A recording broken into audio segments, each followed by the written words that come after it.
Recorded live from the secret underground lair of Crimson Cowl Comics and Collectibles, this is the Crimson Cowl Comic Club Podcast.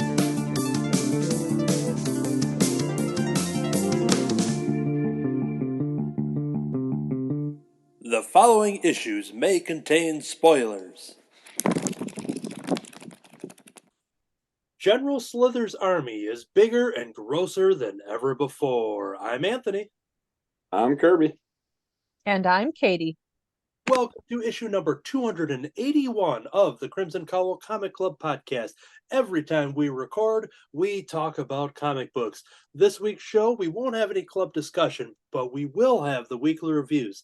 That's where we go back and forth and we talk about the books that we've been reading, whether they're new, whether they're old. We're going to talk about them there. Then we're going to do a news segment where we're going to do part 2 of 2 of our previews preview. If you check to the last episode, we did the Marvel and DC catalogs for November 2023 for the products coming out in January 2024. So in this episode, we're going to dive into the independent catalog, the giant one with the independent publishers and merchandise, the apparel, the collectibles, all of that fun stuff. So that is the lineup for this week's show. But first, let's start with the weekly reviews. Welcome to the weekly reviews. The first one on my list. I remember being very excited in the previews catalog when I saw this because I didn't know it was a thing. And we are talking about Harriet Tubman, Demon Slayer. This is Django Unchained meets Buffy the Vampire Slayer and David Crownson's Harriet Tubman, Demon Slayer, a supernatural comic series based on the true life of the freedom fighter herself that is flavored with genre liberties in the spirit of Abraham Lincoln, Vampire Hunter. When slave owners can't stop the formidable ninja warrior Harriet Tubman, they call on the help of vampires, werewolves, witches, and demons to stop her. Harriet Tubman must lead a family of slaves to freedom while battling an army of darkness. This comic is done by David Crownson, Cortland Ellis, and Sharonda J. Brown. So, the title alone and then seeing, the imagery and everything like that, I'm like, okay, what is this? And then I remember in the blurb that they said that it's like soon to be a Disney Plus series of some sort. Like that sounded like, you would think it'd be like Amazon or Netflix for something that, seems very kind of graphic based on these covers here and subject matter and everything like that. But yeah, anyways, it was an interesting take. And I remember seeing the Abraham Lincoln Vampire Hunter movie and thought it was just good, silly fun. I think that one was released not too far away from the Lincoln movie that what Spielberg did, the Lincoln movie. And I always told people being like, oh, there was 2 Lincoln movies that came out. I saw the Vampire Hunter one. So, so this was basically in my wheelhouse, just kind of taking some, real history characters and stories and elements and stuff like that, and then throwing in the supernatural. This is very well done. This doesn't play down the fact of everything that Harriet has done in real life.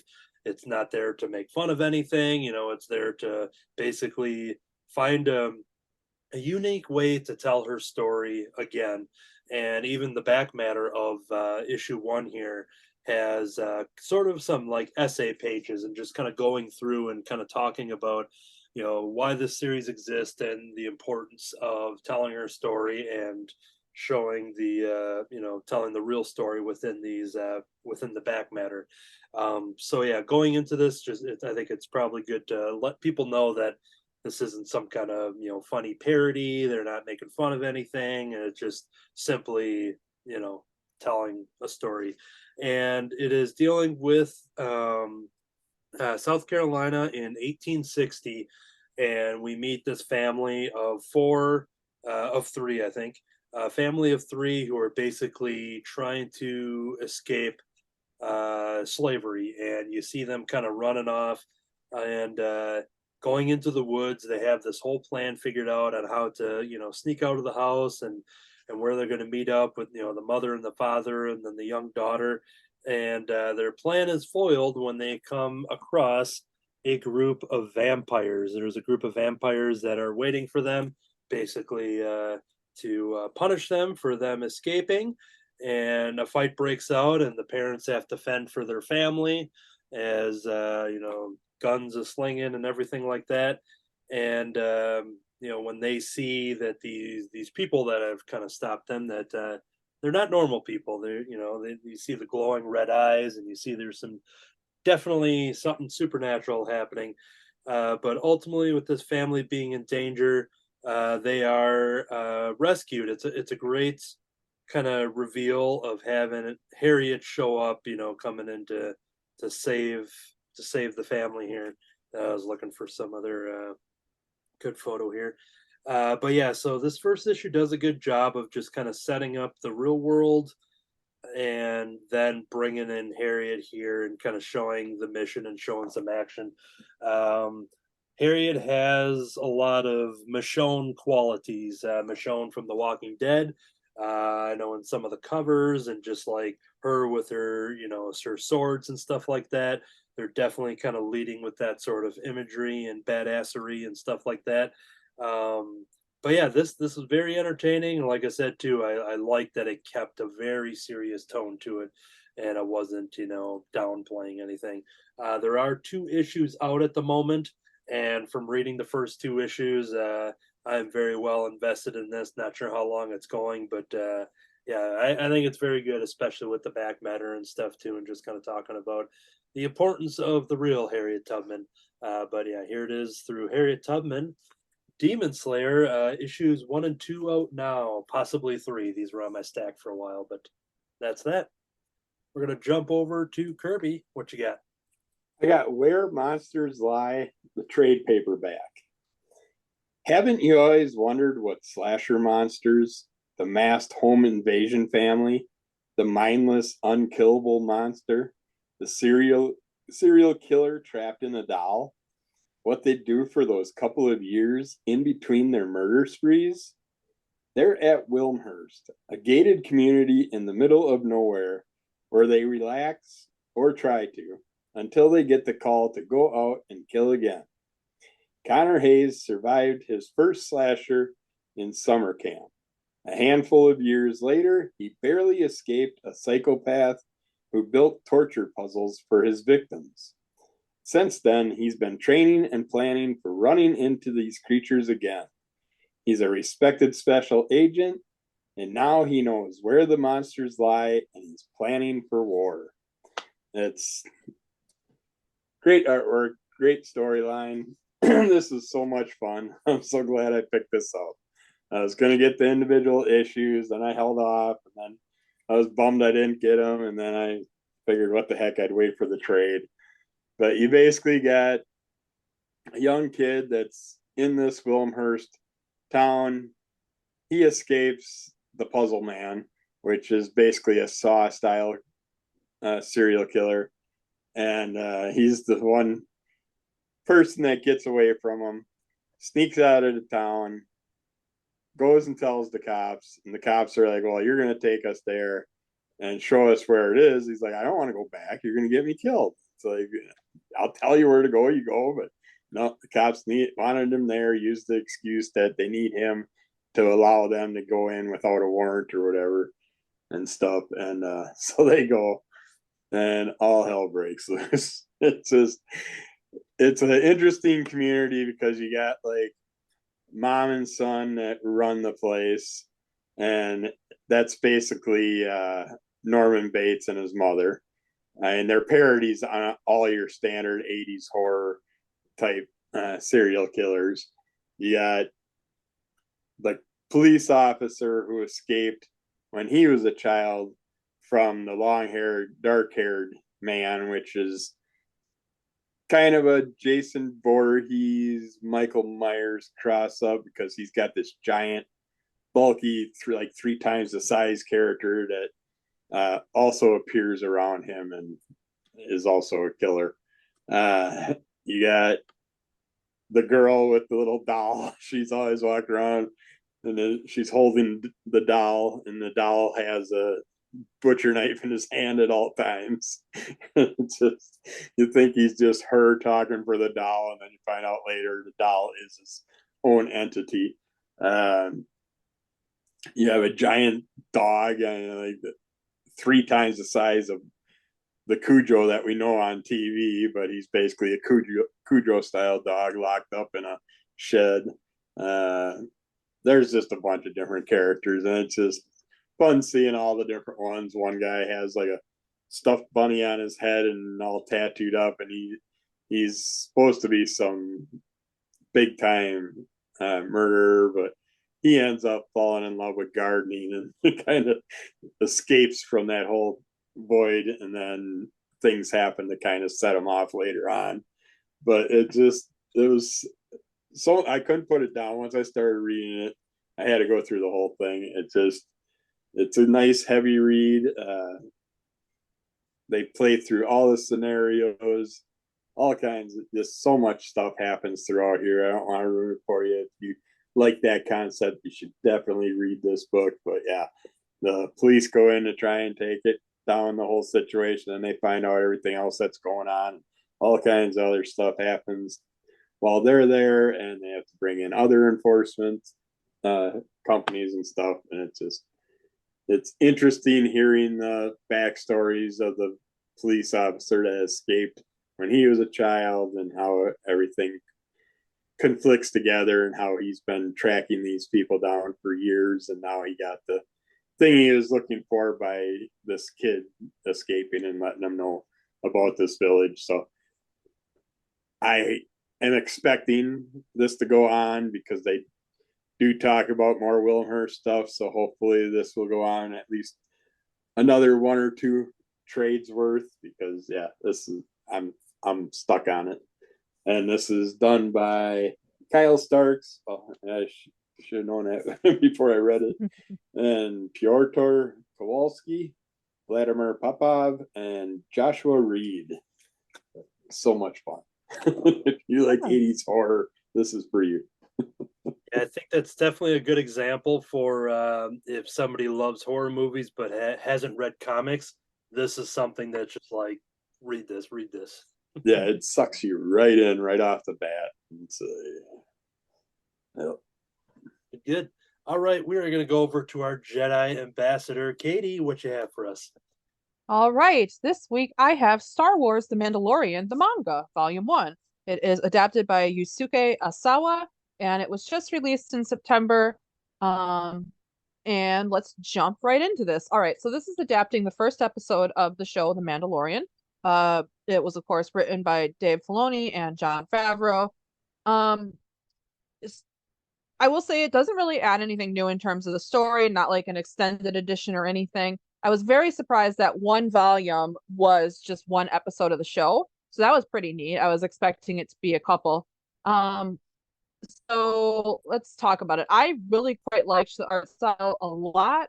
I've noticed that the Star Wars manga, like the art works pretty good. I don't know if you can see that, but stylistically, I enjoy it, and I think it adds a lot of value to it. The way that they conveyed different characters' expressions, or just highlighted some background details that, you blink and they're gone on the show, but this gives you a chance to look at it. So I thought that was really cool. Of course, the baby is adorable. I tell you what, little Grogu is just a license for them to print money. They slap that Star Wars logo and that baby on there, and dang, we're rolling in it. No complaints. I actually really enjoyed this. So some pros and cons. Here's a really cute moment where we get to see Mando and the little baby do that finger touch point, kind of like that one famous painting, name of which escapes me. The guy who did the Sistine Chapel. Who was that? Oh, yeah. It was just in the Project Pumpkin book too. Da Vinci? Yeah. Yep. It's not Da Vinci. Not Da Vinci. I don't know. Is it? But our friend Brian Lynch did that to open up the Project Pumpkin book. Wow. Okay, I can't believe that has escaped my mind. We'll have to check. We're all on the same page here, where we don't know. Yeah, that guy. That one guy. It's Michelangelo. That's it. Thank you. I knew we were going to come up with it. Michelangelo. Yeah. Yeah, we should. Okay, have so they did that. We would have got it. So More or less, yeah. I'm like, okay, let's just jump through like very Latin sounding name, so we'll get there. The baby is of course adorable. I love it. Good to see Cowl back. His arc, makes sense, but I did really like that character, so it's good to see that. Pros and cons. So there is also a comic book adaptation, a Western comic book adaptation of The Mandalorian out as well. I don't think either is better or worse. So it's really just if you like manga style comics, you're going to want to pick this up. If you like Western style comics, or you want to grab some of those variant covers, because there's been some really beautiful ones, pick those up as well. It's going to be very similar content wise. And I have enjoyed what I've read of the Mandalorian comics. A positive is that I saw this in Walmart the other day, right? Versus, to get comic books, you probably are either ordering through Amazon or you have to go to a specialty store, which is just not always practical for a lot of people, right? Let's be real. But pretty much everyone in the States has access to a Walmart. So I thought that was a good plus in its favor. Let me see how much it retails for. I got this from the library, but it costs $15 US. So that's pretty reasonable. If you have never read comics before, or you've never read manga, I feel like this will be really approachable and easy for you to enjoy and understand. If you have a basic understanding of The Mandalorian, you'll be able to get this. It's not complicated. So it could be a really good Christmas present, or, a nice starter manga for, like tweens and teens. I got it because, obviously I just adore that silly little green critter, and I wanted to try it out because Mandalorian's on break. The show will come back eventually, but, we got some time. You are a completionist. Obviously you're going to pick this up if you're a big Mando fan and you've never read comics. I think you'll really enjoy this quite a bit. It's very approachable, as I just said. Overall, all good things to say about it. It was really fun. I hope they do more volumes of this. And all of the different Star Wars manga that I've read has all been pretty good. So if you enjoy this, there's more out there for you to read as well. Anyway, that is the way. And this is my review of Star Wars The Mandalorian Manga Volume 1 by Yusuke Asawa. Check it out. I'm glad you said it, because I was about to say, and this is the way. On to the next review. But yep, of course you've got that covered. So. Okay, excellent. I'm going to jump over to my next one here. Kill Your Darlings, issue number 1. 8-year-old Rose loves nothing more than to play pretend in a magical land of her own creation. To her, that world is as real as our own, from her fluffy friends to the terrible evil that lurks at the center of it all. In one night, the line between fantasy and reality will disappear, and ancient hunger will feed again, and Rose will be pulled into a gruesome saga that began centuries before her birth. This comic is done by Ethan S. Parker, Griffin Sheridan, Robert Quinn, and John J. Hill. This got my attention because of the co-writers.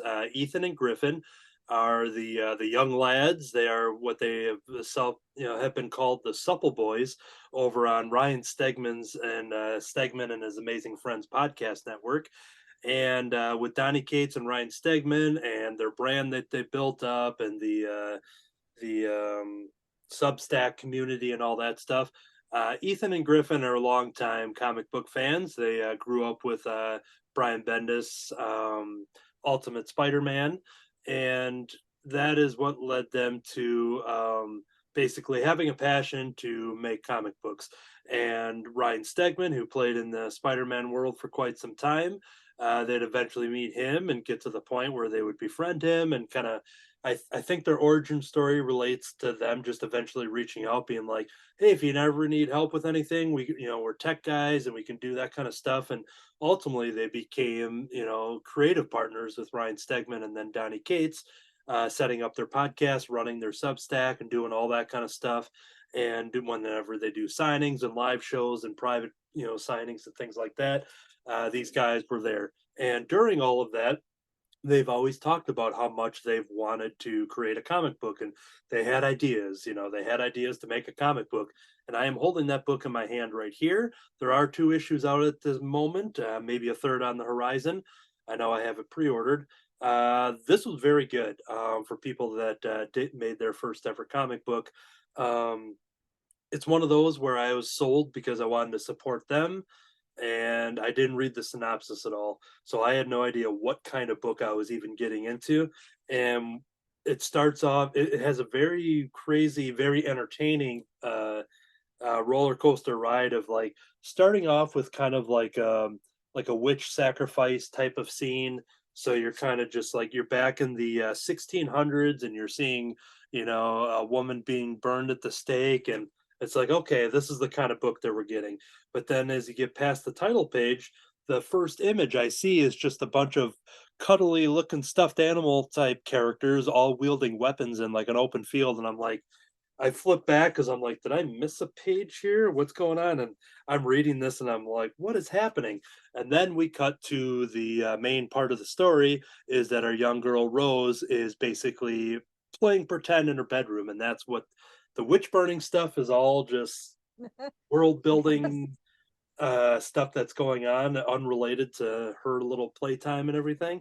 But That it was makes me such a laugh. it was a roller coaster of getting three very different types of stories within 3 pages and just being like, what is going on with this book? Oh my But goodness. what they did with the writers and with the art here is tell a really interesting story that leaves it very mysterious for issues 1 and 2. I'm mostly just going to talk about issue 1 here, but I'm not going to give away any ending and anything like that. So I'm going to tease it as much as I can because I think the reveals in this book are why people should check it out. And you see Rose, you get the implication that she has a single mom, and her mom's just kind of struggling with bills, and the daughter wants her to help play with her and stuff like that. And the mom's trying to be as nice as she can. She's like, well, you're going to have to, you know, defend the kingdom by yourself. I got, you know, hours of bills here to phone calls to make and stuff like that. And so you see that kind of dynamic. You see a friend that she has at school. Trying to remember his name here, but she has a friend at school who they kind of this. Oh, and this story, by the way, the young girl story takes place in the mid '90s. So we're dealing with them having like sort of kind of like Pokemon cards or like Magic the Gathering type of cards. They have whatever made up card game that they're collecting and kind of geeking out over. But the whole time is that this young girl Rose is kind of living in her own fantasy world, and she has just this overall kingdom that she has created. And there's an awesome scene where she is drawing like a giant world map of everything that she's doing in her bedroom here with the stuffed animals and setting up all of the good guys and the bad guys and the territories and all of that kind of fun stuff. And you're seeing like a throne room scene. She's like drawing out all this kind of story elements while also acting it out. Now, this is where I set up ultimately what the story is without giving away too much. There's a moment where she comes home and kind of wondering where her mother is gone. It's one of those, you know, it's a single mother, so maybe she's busy with work, or maybe she, you know, took a nap, fell asleep, or whatever. But the daughter basically encounters something within the house that turns this story back to almost the horrific opening with like the witch burning in the same sense of like, oh, this is like a whole we're back to some real dark stuff here. And it gets real trippy when you're dealing with her playing pretend. And basically, here's a good setup. She starts to question what is real and what is fake between her fictional world that she's created and the one that she's living in. And it gets real dark and crazy and scary and horrific. And that is kind of the setup of what it is. Like I said, I read issue 2. I thought it was great. After reading issue 2, I went back to this current catalog and put issue 5 back onto my pull list because I was just going to do like a handful of issues and then I'll just pick them up down the road if I end up once I got caught up with them. But after reading 1 and 2, I'm like, okay, I got to get issue 5 back on the list here. So yeah, this was a excellent beginning. Kill Your Darlings, excellent storytelling, beautiful art. It's an ongoing series, and you definitely get basically a promise through their story writing that they have a real big picture to tell here. You know, like I said, with opening up with that witch burning stuff, which ultimately doesn't have anything to do with anything in the story. So that just kind of lets you know that, oh, this is going to mean something down the road.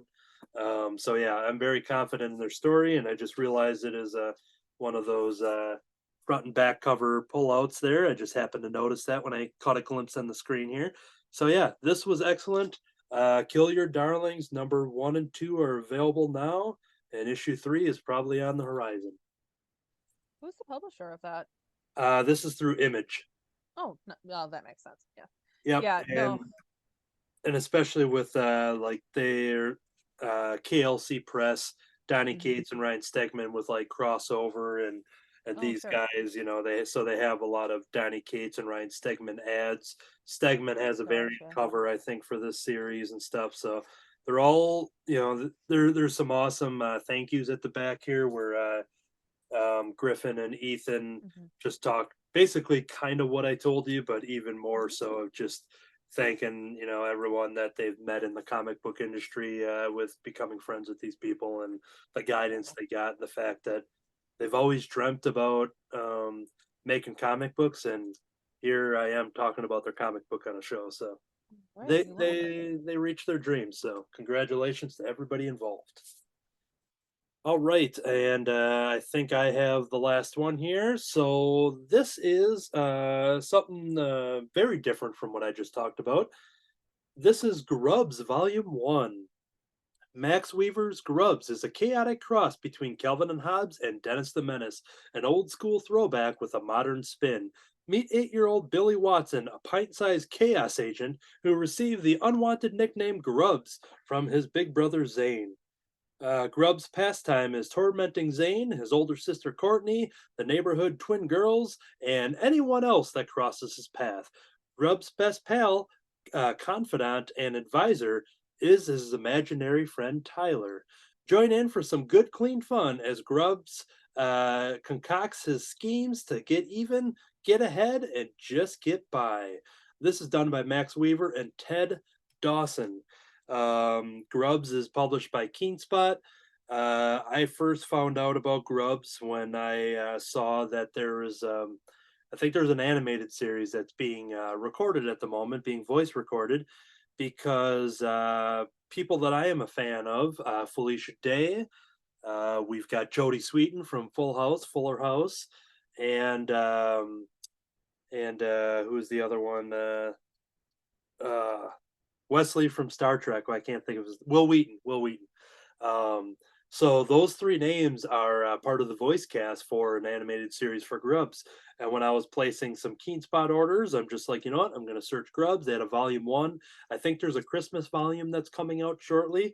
So I'm like, all right, let me give this a shot. It's another one of those where I didn't read the synopsis before because I'm like, hey, this is a cartoon with Felicia Day. I'm definitely going to check it out. And what was kind of funny, as I'm reading this, I'm thinking in my head of how to, when you review a volume 1 of a bunch of short comic strips, whether they're 3 to 6 panels, whether it's 1 page, some 5-page stories. So as I read, I try to think like how I'm going to talk about this book.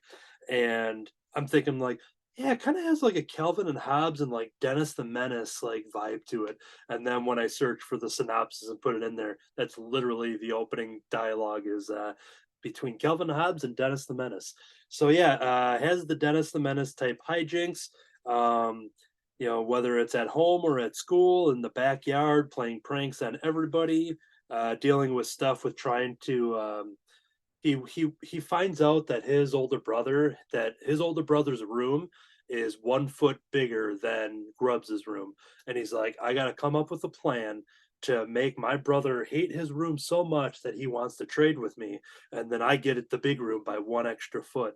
So there's a whole like it's one of the bigger stories too. It's a whole story of Grubbs just going through and like he's planting like dog treats in there so that their dog, whose name is Cigar, by the way, interesting name for a dog. He's right there on the cover, Cigar. and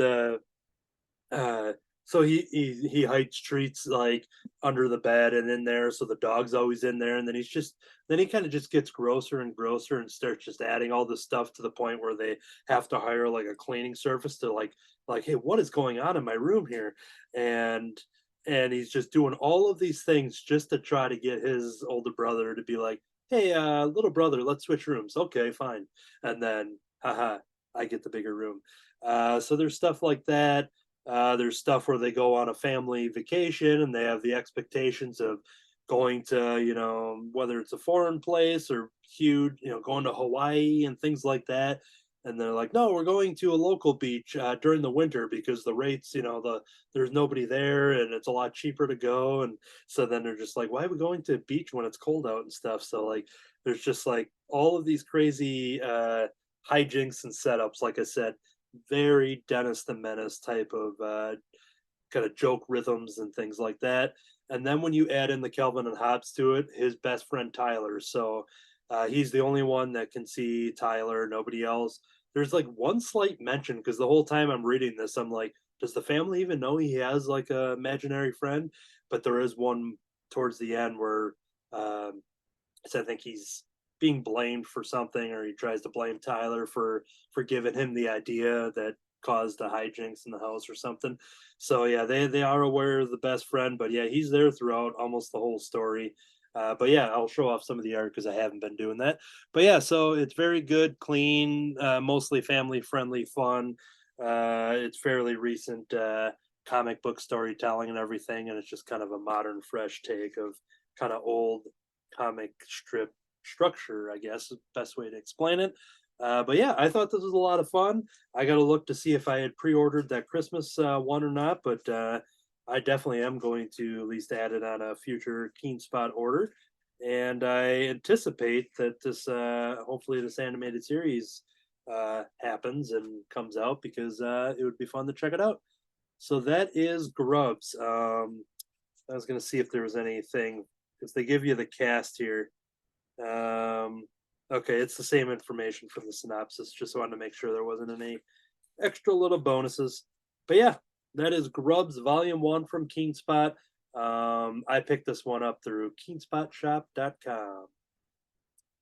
All right, that is going to do it then for the weekly reviews. We do have one more segment on the show, and that is going to be the news.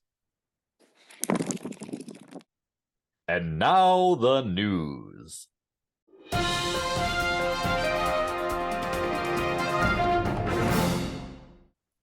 Welcome to part 2 of 2 of our previews preview. We're jumping into the giant previews catalog. So we're going to start over with Kirby.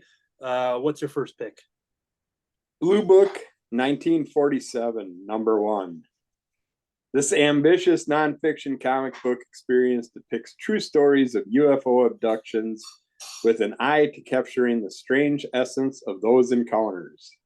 In 1947, Kenneth Arnold flew his Cowl Air A2 over the skies of the Pacific Northwest, when all of a sudden he saw a blinding flash of silver light. What followed was a bizarre and difficult to explain encounter with several flying objects that would change the course of his life forever.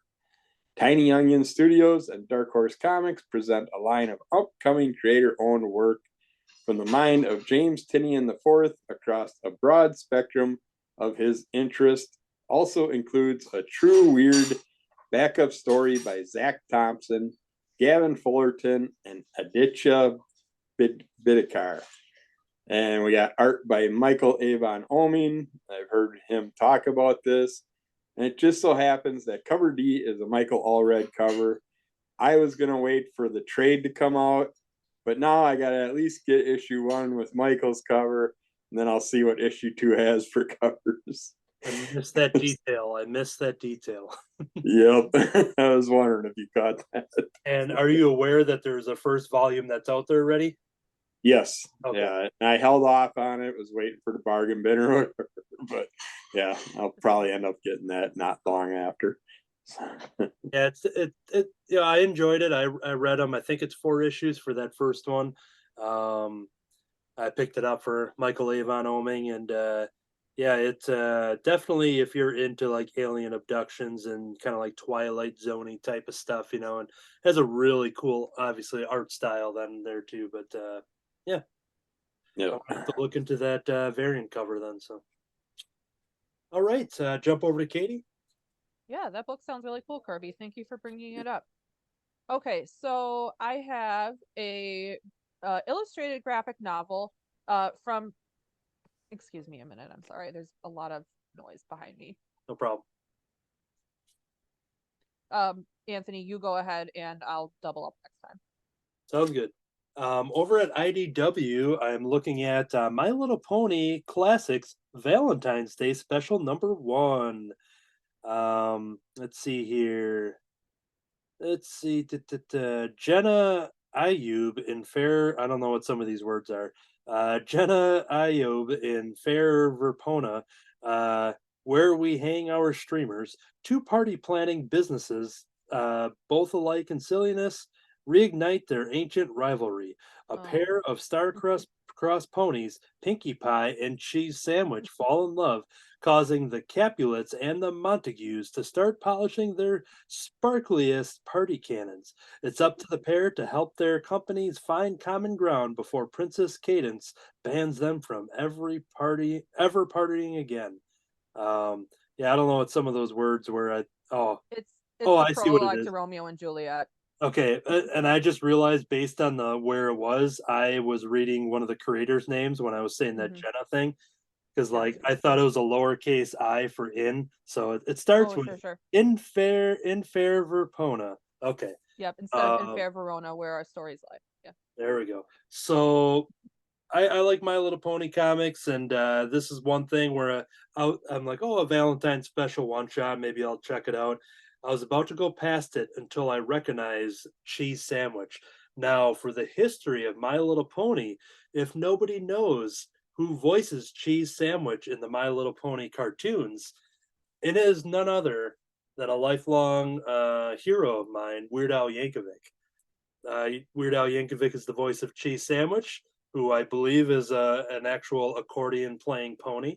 Um, and yeah, so I don't know if Cheese Sandwich has showed up in any other of the comics at all, but I saw the name and I saw Cheese Sandwich right there on the cover, so I'm like, yep, I'm gonna get it.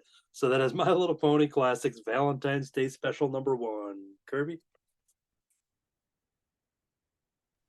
Hit up Katie first. Okay, I got you. All right. So I have a graphic novel from the Disney company. It's called Tiana and the Magic of Harlem. I saw this on Amazon a few months ago. It's coming out in January, so a little closer now. This is an original graphic novel, um, starring Princess Tiana from the Princess and the Frog movie. So if you remember at the end of the movie, she got her dream of opening up a restaurant. And this graphic novel is going to be about her learning to be a chef apprenticed to a celebrity chef in Harlem in New York City. And it's going to be hardcover and full color, and it's going to cost $13. And the reason I ended up finding this was kind of a goofy story. So at my job, they were talking about how like princesses are a bad influence on little girls, and like there's no like like you can't be a feminist princess or anything like that. And I'm like, number one, Princess Leia would like to speak to you, right? And number two, I actually think that there are a lot of examples of you can be a girly princess and still be like pro finding your own path in life and expressing yourself. And yeah, I'll admit like some of the early Disney movies that that were adapting earlier fairy tales are, by our standards a little bit silly because it's like, oh, her dream in life is to, get a prince, right? And the prince saves her. Which make of that what you will.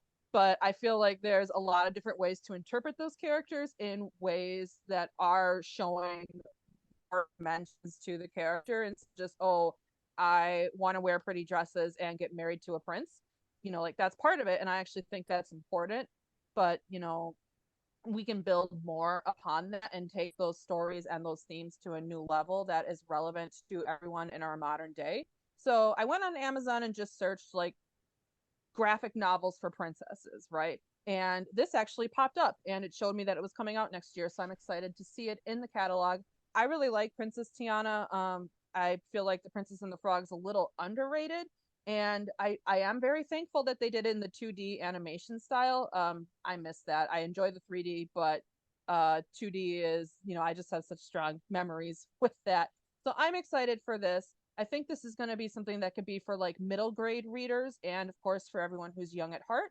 But a good way for your kids who are maybe getting out of the princess stage and like really loving those to still have some Disney princess magic in their life. Anyway, that's Tiana and the Magic of Harlem from Disney. Cost $12.99, is in stores on January 3rd, 2024. Check it out. Cool. Kirby? Yeah, Cradle of Filth, Queen of Winter #1 one-shot by Opus Comics. A remote Scandinavian village, an eerie wolf's howl, seduction and slaughter. Queen of Winter, based on the lyrical ruminations of Cradle of Filth and written by creator Salvo Rubio, Miles at Juliet Glennet, I'm not sure what that is a gothic tale of violence, faith, and oh yeah, Viking werewolves, an epic you can't miss. They've been putting out one a month. I'm guessing they're going to do the whole Cradle of Filth library, and they've been putting out these nice sketch covers. So far, I've been getting one of each one that comes out, and they're basically, I'm assuming, just going to be their song lyrics in comic form. So, because each one of these are their songs. So.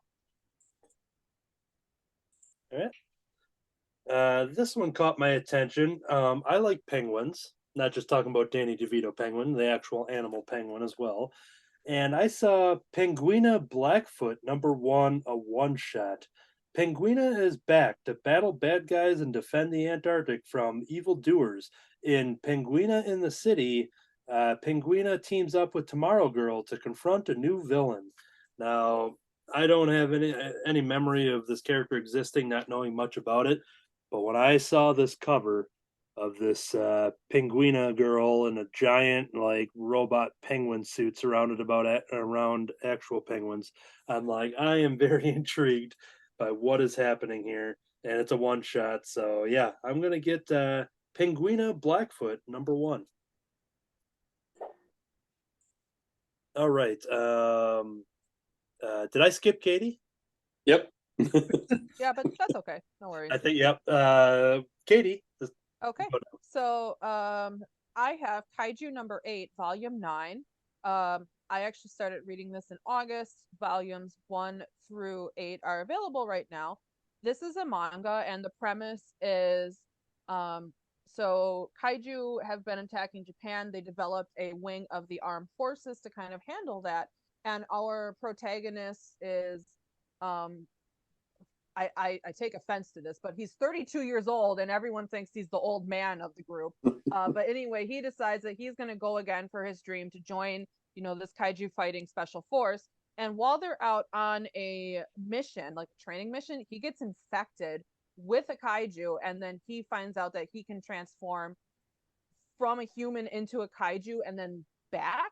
And then all the volumes have been about how he channels that and what he does about that. And when he finally blows the cover and does the big reveal to save his friends that, hey, I'm the missing kaiju you were looking for.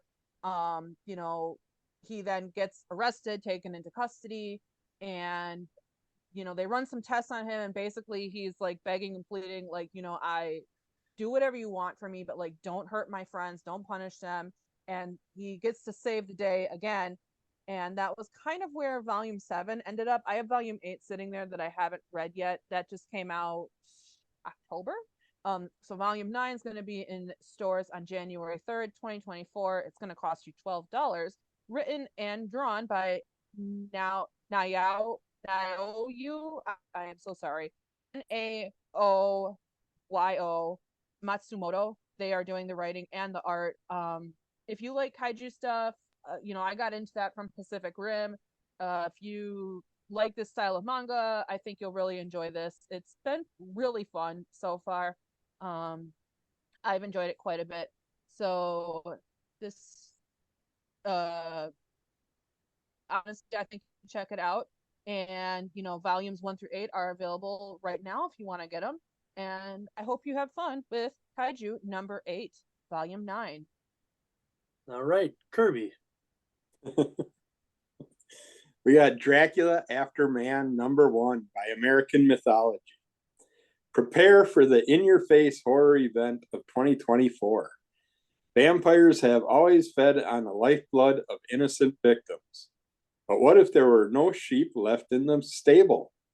After a million-year-long slumber, which I think is just beyond ridiculous, Dracula wakes up to find Earth and humanity fundamentally changed and enslaved by a vicious alien species.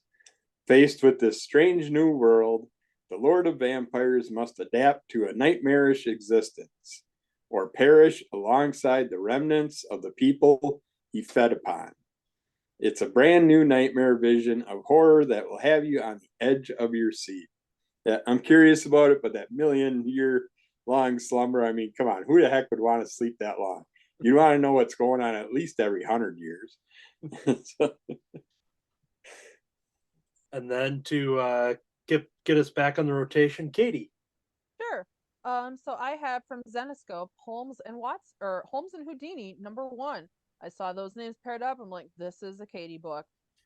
It is few names hold such a high prestige and weight as those Holmes and Houdini. Spencer Holmes and Erica Houdini have known that all too well, as they both have been carrying the burden of their infamous ancestors. But when the death of a loved one sets these two on a collision course, they discover that their worlds are much more entwined and extraordinary than they have ever imagined. This is going to cost $6, and it will be in shops on January 24th, 2024. Yeah, honestly, the name alone caught my eye, and that sounds pretty cool. So, yeah, check it out. Excellent. All right, I am talking about Dear Editor #1 of 3. A John Doe slaying lures a journalist into a world of political intrigue, a Wi-Fi enabled grotto, and a station locker full of secrets.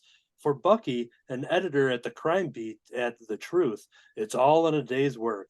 But he also happens to be a deer. Let's see here. Will he chase down his last story in the Antler Noir series? Dear Editor is perfect for fans of Black Sad, which I am, and Chinatown. So I see Dear Editor. I see that as a cover. I see the Black Sad nod.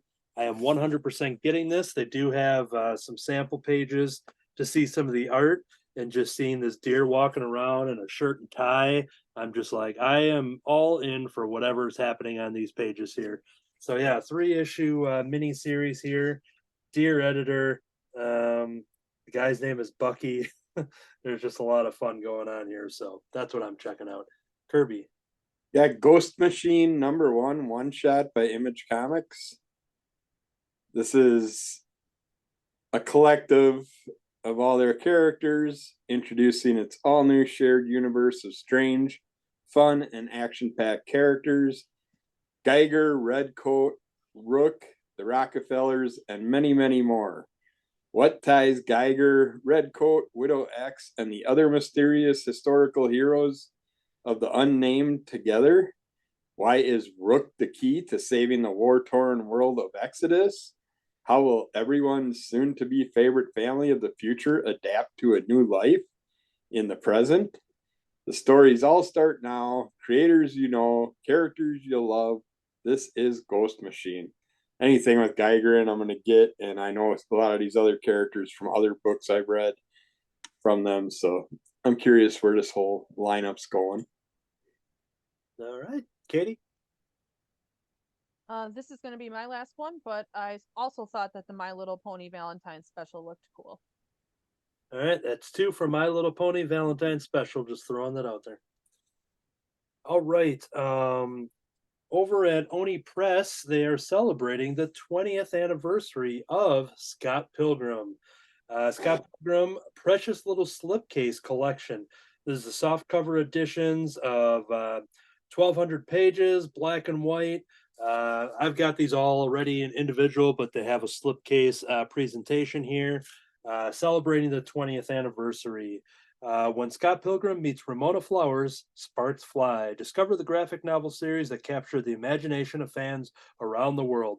Collecting all 6 black and white digest-sized volumes in a gorgeous slipcase with an exclusive poster, this is the classic Scott Pilgrim experience. And then on the opposite page, they're talking about how they're still available to order. Is all of the color editions, which I believe are hardcover. And I love these books. The movie I think is a literal perfect film. Somehow cramming 6 books into one movie sounds like a horrendous mistake and a task that's unachievable. And somehow the movie version did that perfectly. And I think it's just one of the best things I've ever seen. And on November 17th on Netflix, they're doing an anime version of Scott Pilgrim with the original cast doing the voices. So Edgar Wright is bringing everybody back. I'm pretty sure I think there's maybe one person that wasn't. I didn't research that, but the cast is huge with Michael Cera and Elizabeth Winstead, with Chris Evans, Brie Larson. There's just Anna Kendrick's in there. There's just Jason Schwartzman. The cast is ridiculous when you look at that, and like some of those people are just very minor characters in the movie. But yeah, I am so excited for this. So seeing this as a reminder is being like, well, do I have time to binge reread the Scott Pilgrims before the anime? I think I do, because I'm gonna have to. So yeah, if you haven't got in on Scott Pilgrim or wanted some fancy editions and updated versions, check out Oni Press, because they have a lot going on to celebrate 20 years of Scott Pilgrim. Kirby? Notzilla, one shot by Antarctic Press. Adapted from the hit cult movie, a strange egg lands in Cleveland and hatches to become the giant monster Notzilla.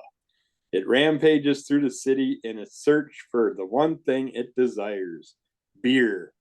And it's like on the cover it says, beer makes him grow. So you should have came to Milwaukee. But yeah, that sounds fun. It's one shot, so what the heck. Yeah, that's tempting. I saw that because it's right next door to that Penguin book I talked about. Yep. So yeah, I saw it when you put up the page. And in the last review or thing I talked about, I said Elizabeth Winstead. It sounded off, and I double checked. It's Mary Elizabeth Winstead. So I was 2/3 correct on that, but I wanted to make sure that first name was thrown in there. And I guess that's my last one, other than ongoing, the way it looks. Okay. And I have 2 merchandise selections here, unless one of my bookmarks fell out. There's a Silver Surfer PVC diorama that is pictured. And I'm at the point where I either buy this and know that I don't have a spot for it, or I know that I don't have a spot for it, so I don't buy it. I haven't decided which path I'm taking yet. But it's been a while since they've had any sort of thing. And, honestly, you don't get too inventive whenever you create like a new surfer figure statue. Like a lot of them have very similar poses and flames and stuff. The only way they could really make it different, and if toy companies are listening and all that stuff, is that if you do the Michael and Laura Allred version of Silver Surfer, which that version hasn't been done in a physical merchandise form yet, because that has a very recognizable design and stuff. But yeah, like I said, I got to decide if I'm buying this or not. So that's there. And then the other thing, which I think the bookmark fell out or it's tucked in somewhere, but it was a Man Thing lunchbox and thermos. I saw that pictured in here, and I'm like, okay, that is very cool. And I think it was relatively inexpensive. Is that in this month's catalog? Yeah, it's in this one here. I had the bookmark in here, but I don't know if I prematurely. You mean this? Oh, okay. So what? Yeah, that's it. So did you get that from like Big Bad or something? I bought it off ECBS. Okay, so It's an item that's from like a San Diego exclusive type thing that they've now. Yeah, it was a PX exclusive. Okay, is that what it was? PX exclusive from San Diego 2023. Okay, there we go. So, Limited 500 of them. Yeah, the catalog mentions how it's available to order, previously listed, however they word it. So yeah, there's the thing. Why should I try to find a cheap picture that's printed on newsprint here, rather just have Kirby show it off there? So yeah, And I was so happy because they've been doing all these lunch boxes without the thermos, and now they finally give us one with a thermos in it. So and it's a man being thing. the man thing, that was a double plus. So. Well, I hope that you're not scared whenever you drink from there. Otherwise, you're just that thermos is gonna light up on fire. So it's nice too because it's got little comic pages on the side and stuff, nice. Little story stuff. So that's nice. A little bit of extra, but yeah, I love the way this one looks. And it's basically designed like the recent Madman one, where it's got that embossed and it's a tin. Yep. It's all nice and 3D kind of feel, but sticking out. All right, so yeah, that's on the list as well. So yeah, that's going to do it then for the catalog. There are so many pages that we could not cover, so we always recommend check out the catalogs from your local comic book shop, asking about setting up a pull list. Check out your preferred online retailers and set up those pre-orders and get your stuff reserved, so that way you have your stuff, and then the people that order the stuff know that you want the stuff, and then the people they order the stuff from know that people want that stuff, and those people, it's just going to keep going on. Make sure that everybody knows you want their stuff by pre-ordering through previews.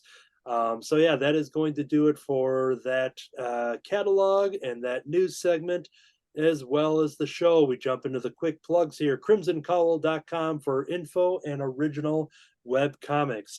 Crimson Cowl Comic Club on YouTube. If you're listening to us on iTunes, you are missing that awesome reveal of a thing that I was going to buy in the future that Kirby already has in his hands. You may have heard the jingling of the handle and such, but you have to see that by subscribing to Crimson Cowl Comic Club on YouTube. Plus, there's exclusive stuff on there with videos and certain things like that. Mighty Con recap, the Hellboy stuff, which I have to still carve out time to get that all organized yet. It's a lot of editing behind the scenes.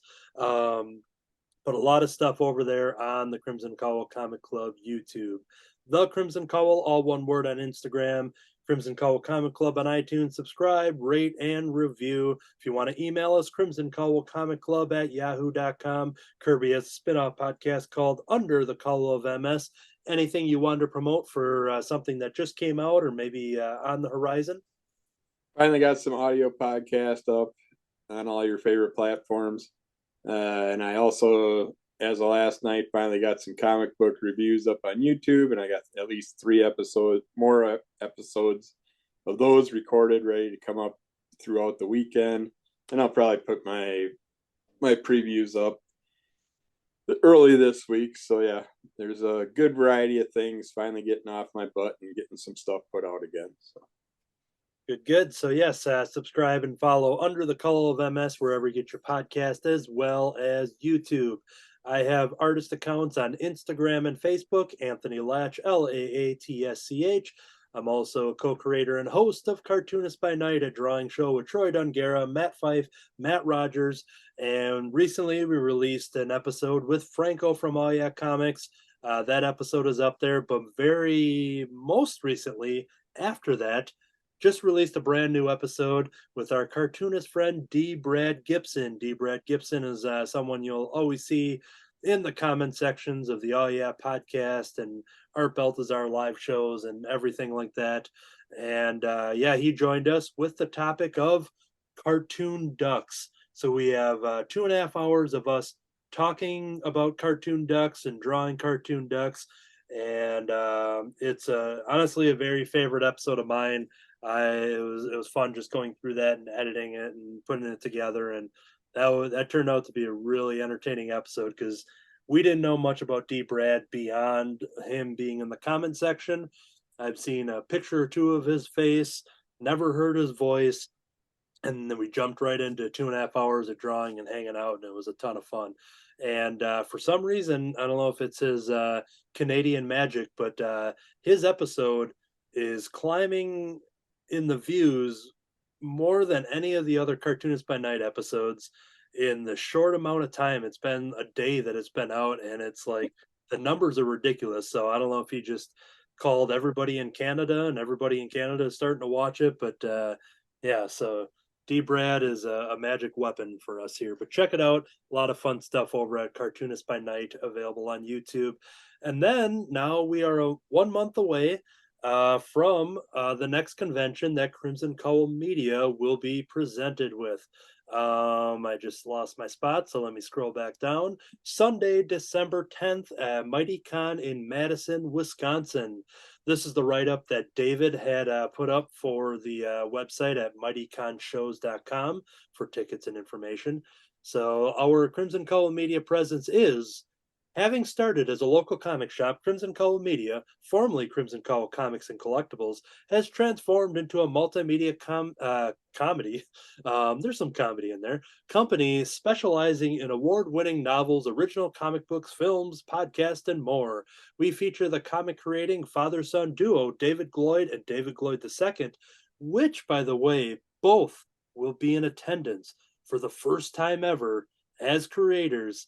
They will be there at MightyCon with original art, as well as original art by our associate Anthony Laatsch. I think it's Laatsch, who hosts Cartoonist by Night and the Crimson Cowl Comic Club.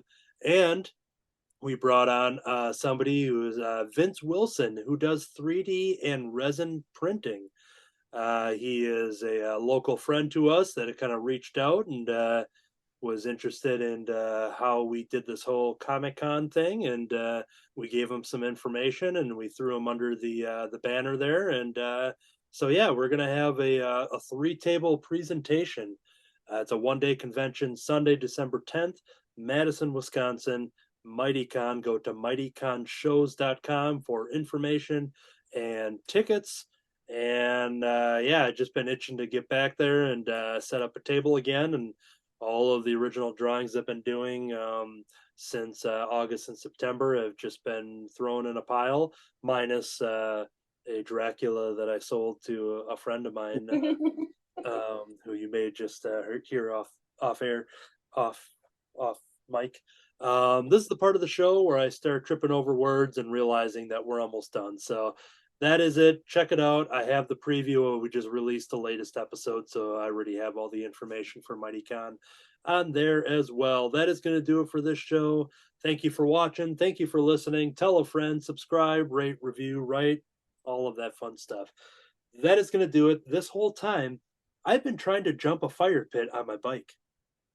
I've been slicing and dicing up the neighborhood. And I've been babysitting baby Grogu. To be continued.